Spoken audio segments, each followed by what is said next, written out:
ترجمہ خطبہ جمعہ مسجد نبوی شریف بتاریخ 16 شوال 1442 ہجری و مطابق 28 مئی 2020 عیسوی بعنوان آفتوں کی آفت شراب اور منشیات خطیب فضیلت الشیخ ڈاکٹر صلاح الزبیر حفظہ اللہ ترجمہ بآواز حافظ محمد اقبال راشد۔ تمام تعریفیں اس اللہ کے لیے ہیں جس نے ہمارے لیے پاکیزہ چیزیں حلال اور ناپاک چیزیں حرام قرار دی ہیں، اور میں گواہی دیتا ہوں کہ اللہ وحدہ لا شریک کے علاوہ کوئی سچا معبود نہیں، اور میں گواہی دیتا ہوں کہ بلا شبہ ہمارے نبی سردار محمد صلی اللہ علیہ وآلہ وسلم اللہ کے بندے اور رسول ہیں۔ اے اللہ، آپ اور آپ کے تمام آل و اصحاب پر رہتی دنیا تک درود و سلام نازل فرما۔ حمد و ثنا کے بعد اے مسلمانوں، وہ انتہائی حرام چیز اور سنگین ترین مصیبت جس کا بھوت مسلم نوجوان نسل پر سوار ہے، اور جس نے ان کی عقل، جسمانی صحت، زندگی کا حسن و جمال اور عزت نفس تک تباہ و برباد کر دیا ہے، اور جس کی وجہ سے وہ ہلاکت و بے راہ روی کا شکار ہیں، وہ ہے ہمیشہ کی شراب نوشی، منشیات کی عادت، اور اسے نگلنے، سونگھنے، ٹیکا لگوانے یا تمباکو نوشی کے چنگل میں گرفتار ہونا ہے۔ جیسا کہ کسی شاعر نے کہا ہے، شراب مسلسل ہمیں تباہ و برباد کر رہی ہے اور نسل در نسل ختم کرتی جا رہی ہے۔ اور خمر سے مراد ہر وہ مشروب ہے جو عقل پر پردہ ڈال کر اسے معوف کر دے، جیسے الکوہل، چرس، سفیون، ہیروئن، مورفین، کوکین، کیپٹوجین، اور عقل کے سلب کرنے میں شامل ہر قسم کی منشیات و نشہ آور مواد بھی اسی میں شامل ہے۔ اگرچہ بعض سے بہت زیادہ ناپاک اور خبیث ہے، لیکن ہیں سب کے سب تباہی کی کنجی، مصائب کے دروازے، خباثتوں کا مجموعہ، فساد و ناگواریوں کا گھر، بے حیائی کا مرکز، ہر رسوائی کی اصل، تمام کبیرہ گناہوں کی جڑ، فسق و فجور کا نوالا، گمراہی، بغاوت، کمینگی اور گھٹیا پنی کا مشروب ہے۔ یہ گھٹیا جام جس کے منہ کو بھی لگا، اس کا جاہل و برا ہونا ایک نہ ایک دن تو ضروری ہے، کیونکہ اس سے بڑھ کر باعث حماقت اور شرف و کمال اور نیک نامی کی تباہی کا سبب کسی دوسرے مشروب کو نہیں پایا۔ عبد الملک بن مروان شراب کے بارے میں کہتے ہیں، شراب شروع میں کڑوی اور آخر میں نشہ ہے، اس سے عقل زائل، مروت ختم، جوانی برباد اور جہالت چھا جاتی ہے۔ یہ گھٹیا لوگوں کی صحبت کا پیغام اور اعلیٰ مرتبے کی بربادی ہے۔ یہ ذکر الہی سے غافل کرتی، نماز و اصلاح سے روکتی، عقل، مزاج، عادت اور کردار کو بگاڑتی ہے، حمیت، غیرت اور خودداری کو ختم کرتی، زنا و فحاشی کی طرف بلاتی، حرمتوں کی پامالی، لڑائی جھگڑے اور بغض و عداوت میں دھکیلتی ہے، اور ہجڑا پنی، بے غیرتی، بد اخلاقی، فسق و فجور، فحاشی کی دلالی، ذہنی دباؤ، کمینگی، رسوائی اور گھٹیا پنی میں مبتلا کرتی، گندگی و غلاظت، بے راہ روی اور ناکامی کا شکار بناتی، افکار و جذبات کو درہم برہم کرتی، ادراک و شعور کے توازن اور افعال و تصرفات میں بے راہ روی کے امتیاز کو ختم کرتی ہے، نا امیدی، توہم پرستی، ٹوٹ پھوٹ، خود فریبی اور جنون کی طرف چلاتی ہے، جنسی بے راہ روی، غیظ و غضب اور سزا کو لاگو کرتی ہے۔ عرب خمر کا نام گناہ رکھتے تھے، جیسا کہ کہاوت مشہور ہے، میں گناہ پیتا رہا یہاں تک کہ میری عقل جاتی رہی، جبکہ گناہ ہمیشہ اسی طرح عقل کو برباد کرتا ہے۔ مقیس بن سبابہ صحابی نے زمانہ جاہلیت میں ایک دفعہ شراب پی اور اسے بہت برا اور اتنا شدید نشہ چڑھا کہ وہ اپنی قوم کو پکارتے ہوئے گزرا، اور اس کا پیشاب بہہ رہا تھا اور وہ کہہ رہا تھا، میں تمہارے لیے شتر، مرغ یا اونٹ بنا رہا ہوں۔ پھر جب اس کا نشہ ٹوٹا اور لوگوں نے اسے بتایا کہ اس نے کیا کیا ہے، تو اس نے شراب کو اپنے اوپر حرام کر لیا اور کہا، جب سے مجھے عقل و شعور نصیب ہوا تب سے میں نے شراب چھوڑ دی اور آئندہ کبھی بھی اسے منہ نہیں لگاؤں گا۔ کیا میں وہ گھونٹ پیوں جو میری عزت کو پامال کر دے اور میں عقل مندوں کے لیے ہنسی مذاق بن جاؤں؟ خدا نہ کرے میری عقل جاتی رہے اور میں بجائے نفع کے نقصان پالوں، لہذا میں اسے چھوڑ کر اپنے اوپر کنٹرول کرتے ہوئے اونٹنی کا دودھ پینے سے اسے فراموش کر دوں گا۔ ایسی مہلک و قاتل زہر پر مشتمل جدید کیمیکل اور مصنوعی منشیات کی کئی انواع و اقسام اسلامی معاشروں میں پھیل چکی ہیں، جو نشئی کی موت یا خودکشی کا باعث بن رہی ہیں۔ یا اسے انتہائی پرتشدد جارحانہ لہروں یا خطرناک حد تک ایسے پر اسرار حالات کا سامنا ہے جو اسے انسان سے وحشی جانور میں تبدیل کیے جا رہے ہیں۔ اس سے نہ تو کوئی مانوس ہے نہ مطمئن، اور نہ ہی کوئی اس کے شر سے محفوظ ہے۔ مال کو برباد اور بیوی بچوں کو تکلیف پہنچا رہا ہے، والدین، عزیز و اقارب اور اپنے اہل و عیال کے لیے بدبختی کا باعث ہے۔ اس کے راز دشمنوں پر عیاں اور والدین پر مخفی ہیں۔ وہ روگردانی کرنے والے گندے ساتھیوں کی بات پر کان لگاتا اور خالص و سچی دوستی اور مخلصانہ و مشفقانہ نصیحت سے پہلو تہی کرتا ہے۔ وعظ و نصیحت سے جی کتراتا اور یاد دہانی سے آنکھیں بند کر لیتا ہے۔ ذلیل و رسوا کا ساتھی اور موت کے کنارے پہنچنے والے نشیوں کا پناہ گزین ہے۔ شرعی پابندیوں کو چھوڑ کر اس کی بالادستی سے بھاگتا، آداب و اقدار کے اپنانے سے کنارہ کشی کرتا، شرعی فرامین اور صحبت صالحین سے کنی کتراتا اور اس کے اجالوں سے دور بھاگتا ہے۔ لہذا اب اللہ تعالیٰ سے اسے نہ کوئی چیز بچا سکتی ہے، نہ چھپا سکتی ہے، اور نہ ہی کوئی پناہ دے سکتی ہے۔ وہ تاریکیوں کی بدحواسی اور ہلاکتوں کی کنفیوژن کا شکار ہے۔ اس کی ناکامی و بدبختی واضح، اس کا خسارہ بہت زیادہ، اس کی عقل ضائع اور سوچ بگڑ چکی ہے۔ اس کی عقل خراب، بدن بیمار، اعضاء لرز رہے ہیں، ہڈیاں لاغر، چہرہ زرد، آنکھیں سرخ، شکل بدنما اور حالت بری ہو چکی ہے۔ بیوی بچے اس سے فرار اور گھر والے اسے مسترد کر چکے ہیں۔ رشتہ داروں نے اسے دور پھینک دیا ہے اور لوگ اسے تنہا چھوڑ کر اس کے ساتھ اٹھنے بیٹھنے اور زندگی گزارنے سے ڈر چکے ہیں۔ طرفہ بن عبید کہتا ہے،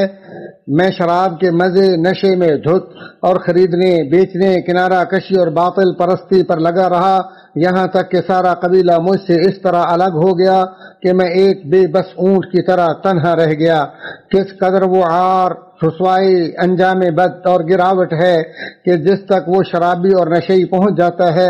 جو بلا انقطاع اور پابندی سے خوب شراب نوشی اور نشہ خوری کرتا ہے، اور وہ کون سی لاپرواہی، چشم پوشی، گمراہی اور خواہش پرستی ہے جو اس کی قیادت کرتے ہوئے اسے ایسی غلطی اور خطا کا شکار بنا دیتی ہے جیسے اعصابی خلیوں کا تناؤ، دماغی نسوں کی خرابی یا بربادی اور زندگی کا نقصان یا اجاڑا شروع ہو جاتا ہے۔ بعض اعداد و شمار کے مطابق یہ رپورٹ بھی سامنے آئی ہے کہ نشہ آور مشروبات اور منشیات خوری سے مرنے والوں کی تعداد سالانہ 30 لاکھ سے تجاوز کر چکی ہے۔ سو ہے کوئی عبرت و نصیحت پکڑنے والا؟ اے مسلمانوں، انہی برائیوں، خرابیوں، آفات اور نقصانات کی بنا پر ہی اس کی حرمت و ممانت پر نصوص وارد ہوئیں اور اجماع قائم ہوا ہے، اور یہ کہ اس کی حرمت دین میں قطعی طور پر ثابت، اور یہ ایک گناہ کبیرہ ہے۔ ارشاد باری تعالی ہے، اے ایمان والو، بات یہی ہے کہ شراب، جوا، تھان اور فال نکالنے کے پانسے کے تیر، یہ سب گندی باتیں اور شیطانی کام ہیں، ان سے بالکل الگ رہو تاکہ تم فلاح یاب ہو جاؤ۔ چنانچہ تمام قسم کی منشیات، نشہ و فطور آور چیزیں اور شراب، یہ سب کی سب پلید، خبیث، قبیح، قابل نفرت اور ایسی ممنوع اشیاء ہیں جن کا حکم شیطان ملعون و مردود دیتا ہے، اور یہ اسی کا عمل، سجاوٹ اور آمادگی ہے۔ وہ ہمیشہ گناہوں کی طرف ہی بلاتا ہے، کیونکہ خبیث ہمیشہ خباثت کی طرف اور گمراہ ہمیشہ گمراہی کی طرف ہی دعوت دیتا ہے۔ اور اس ملعون کی منشا اور سب سے بڑی آرزو بھی یہی ہے کہ وہ شراب نوشی کے سجانے سے بندے کو ایسے عمل پر لگا دیتا ہے کہ جس سے وہ اس کا جہنم اور نقصان زدہ گھر کا پکا ساتھی بن جاتا ہے۔ حضرت ابو درداء رضی اللہ تعالیٰ عنہ سے مروی ہے، وہ کہتے ہیں کہ مجھے میرے خلیل صلی اللہ علیہ وآلہ وسلم نے وصیت فرمائی کہ تم اللہ کے ساتھ کسی کو شریک نہ ٹھہرانا، اگرچہ تجھے ٹکڑے ٹکڑے کر دیا جائے یا جلا دیا جائے، اور فرض نماز عمدن نہ چھوڑنا، کیونکہ جس نے عمدن نماز چھوڑ دی اسے اللہ کی حفاظت سے محروم کر دیا جاتا ہے، اور شراب نہ پینا، کیونکہ شراب تمام برائیوں کی کنجی ہے۔ اسے ابن ماجہ نے روایت کیا ہے۔ اور مسند احمد میں مروی حضرت معاذ رضی اللہ عنہ کی حدیث میں ہے کہ شراب ہرگز نہ پینا، کیونکہ یہ ہر فحاشی کی جڑ ہے۔ چنانچہ جس نے شراب کو حلال سمجھا اور اسی پہ مر گیا، وہ دین سے روگردانی کرتے ہوئے مرتد اور اپنے مسلمان ہونے کے بعد کافر ہو کر مرا، کیونکہ اس نے حرام کو حلال قرار دیا ہے۔ شیخ الاسلام ابن تیمیہ رحمہ اللہ فرماتے ہیں یہ نشہ آور چیزیں سب کی سب حرام ہیں، ان سے نشہ چڑھے یا نہ چڑھے، جبکہ نشہ آور کی حرمت تو سب مسلمانوں کے نزدیک بالاتفاق معلوم ہے، اور جس نے اسے حلال سمجھا اور اس کے حلال ہونے کا دعویٰ کیا اسے توبہ کا موقع دیا جائے گا۔ اگر اس نے توبہ کر لی تو ٹھیک، ورنہ اسے مرتد ہونے کی بنا پر قتل کر دیا جائے گا۔ اس کی نماز جنازہ نہیں پڑھی جائے گی اور نہ ہی اسے مسلمانوں کے قبرستان میں دفن کیا جائے گا۔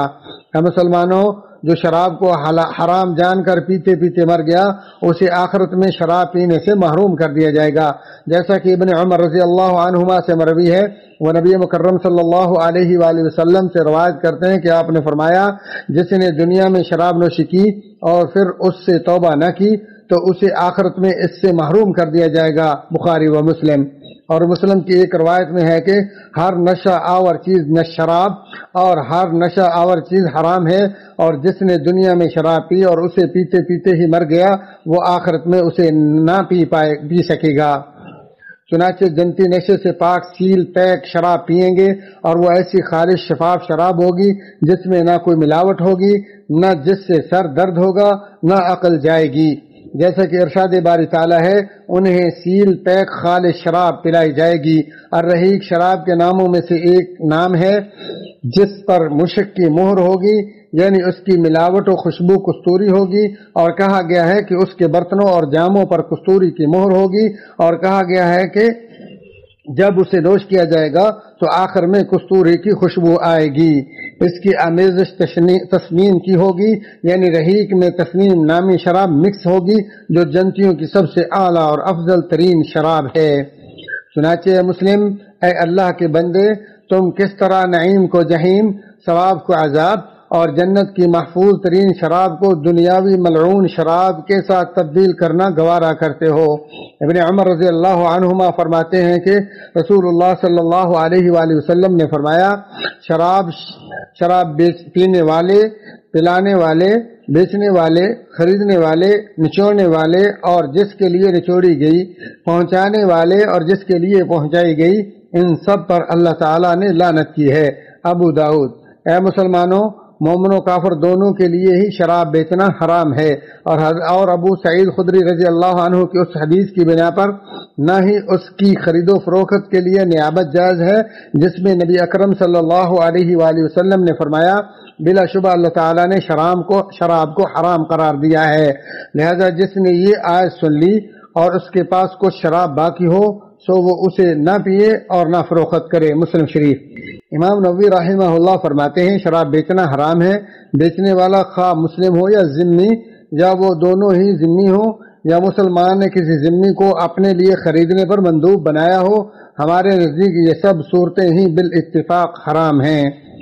اللہ تعالیٰ شراب و منشیات کی آفتوں سے ہم سب کو بچائے اور ذلت و رسوائی اور ہلاکتوں سے محفوظ رکھے، اور ہمارے نوجوان لڑکوں اور لڑکیوں کو ہلاکت و بربادی اور فساد کے راستوں پر چلنے سے بچائے۔ اسی پر اکتفا کرتے ہوئے اللہ تعالیٰ سے بخشش مانگتا ہوں، تم بھی اسی سے بخشش طلب کرو، بلا شبہ وہی رجوع کرنے والوں کو بخشنے والا ہے۔ تمام تعریفیں اللہ کے لیے ہیں، اور میں گواہی دیتا ہوں کہ اللہ وحدہ لا شریک کے علاوہ کوئی سچا معبود نہیں، جو لا علاج کو بھی اپنے فضل و کرم سے شفا یاب کر دینے والا ہے، اور میں گواہی دیتا ہوں کہ ہمارے نبی سردار محمد صلی اللہ علیہ وآلہ وسلم اس کے بندے اور رسول ہیں۔ جس نے ان کی اتباع کی رشد و ہدایت پا گیا، اور جس نے اس کی نافرمانی کی وہ گمراہ و برباد ہو گیا۔ آپ اور آپ کے آل و اصحاب پر رہتی دنیا تک اللہ تعالیٰ کا درود و سلام نازل ہو۔ اے مسلمانوں، منشیات پر پیار کرنے والے اور ہمارے وطن، شہریوں اور دیگر اسلامی ممالک کی طرف اس کی اسمگلنگ اور اسے فروغ دینے والے لوگ سب سے زیادہ پلید و ناپاک، سب سے برے عقیدے والے، سب سے زیادہ بدبودار سوچ کے مالک، سب سے گندے کردار اور سب سے بڑھ کر سنت و اہل سنت کے بارے میں سنگین بغض و عداوت کے حامل ہیں، اور یہی وہ انتہا پسند کینہ پرور لوگ جن کے سینے و دل مکر و فریب اور دھوکے سے پر اور نفس عداوت و دشمنی اور غیظ و غضب سے آلودہ و بھرپور ہیں، یہاں تک کہ انہوں نے منشیات کو مسلم قوموں کی تباہی کے لیے ہمہ گیر جنگی ہتھیاروں کے طور پر انٹیلیجنس شعبہ جات کے مشنوں اور حکمت عملی کے منصوبہ جات میں شامل کر لیا ہے، اور پھر ہمیں چڑھانے، دھوکہ دینے، ہم سے دشمنی کرنے اور ہمیں نشان عبرت بنانے کے لیے وہ اسے اسمگل کرتے ہیں، اور ان کی غرض و غایت بھی یہی ہے کہ ہماری نوجوان نسل تباہ و برباد، ناکام اور خیر و بلائی سے خالی ہو جائے۔ سو اے مسلم جوانوں جاگو، اے مسلم نوجوان لڑکیوں ہوشیار ہو جاؤ، اے توحید و سنت کے پروانوں چکنے ہو جاؤ، اور منشیات و شراب کے راستوں سے دور رہو۔ منشیات کے سمگلر اور فروغ کنندگان کہیں تمہیں ڈگمگا نہ دیں، اور برے ساتھی کہیں تمہیں گمراہ نہ کر دیں، لہذا شرابیوں اور نشیوں کی محفلوں اور گمراہ کرنے والے گھٹیا لوگوں کے راستوں سے بچو، اور یاد رکھو کہ سانپوں کی بلیں ہمیشہ کھلے میدانوں میں نمایاں اور ان کی سازشیں زیر زمین ہوا کرتی ہیں۔ بچھو پر اسرار تیزی سے کان میں گھس جاتا ہے، اور زہریلے انڈے ہمیشہ پتھروں کے نیچے ہوتے ہیں۔ ہمارے گراں قیمت وطن میں منشیات کے روک تھام کے اداروں کے لیے ہم شکر و تقدیر پیش کرتے ہیں، اور اندرونی و بیرونی گروہوں کا سراغ لگانے اور اسمگلنگ کی کوششوں کو ناکام بنانے کے لیے ان کے بہادرانہ اور عظیم کارناموں کو ہم سراہتے ہیں۔ ہم مسلمانوں کو یاد دلانا چاہتے ہیں کہ ان کی مدد اور ان کے پروگراموں کو سپورٹ کرنا نیز منشیات کے سمگلروں، اس کی مارکیٹنگ کرنے والوں، ان کے مکروہ ٹھکانوں اور ان کے نیٹ ورکوں کی نشاندہی کرنا، یہ ہم سب پر واجب و ضروری ہے، اور ان کی پردہ پوشی کرنے والا بھی جرم میں ان کا برابر کا شریک ہے۔ سو اپنے اہل خانہ اور معاشرے کے بارے میں اللہ تعالیٰ سے ڈرو، اور یاد رکھو کہ منشیات کی روک تھام ہم سب کی ذمہ داری ہے تاکہ ہم سب محفوظ رہیں۔ ہم سب کا نعرہ، مقصد، آرزو اور ہدف یہ ہے کہ ہمارا وطن و فیملی نشے کی عادت سے پاک اور زندگی منشیات و زہر سے محفوظ رہے۔ ہمارا ہتھیار تعلیم و تربیت اور بیداری ہے، اور پھر خاندانی ہم آہنگی، والدین کے مابین مودت و مہربانی، بھائیوں کے مابین الفت و محبت اور یکسانیت ایک ایسی محفوظ ڈھال ہے جو ہمارے نوجوان لڑکوں اور لڑکیوں کو نشے کی عادت، شراب نوشی اور دیگر تمام خطروں سے بچا سکتی ہے۔ اے مسلمانوں، شراب کے ہر عادی اور منشیات کے متوالے کو ہم دعوت دیتے ہیں کہ شراب کو گرا دو، چھوڑ دو اور اسے منہ نہ لگاؤ، اپنی غلطی ترک کر دو، مایوسی سے نکلو اور کھڑے ہو جاؤ، اگرچہ بار بار ہی کیوں نہ گرو، توبہ کرو، اپنی امیدوں کو مت گراؤ، اپنے گھر باعزت و شریفانہ زندگی اور پرسکون و طبیعی زندگانی کی طرف لوٹ آؤ۔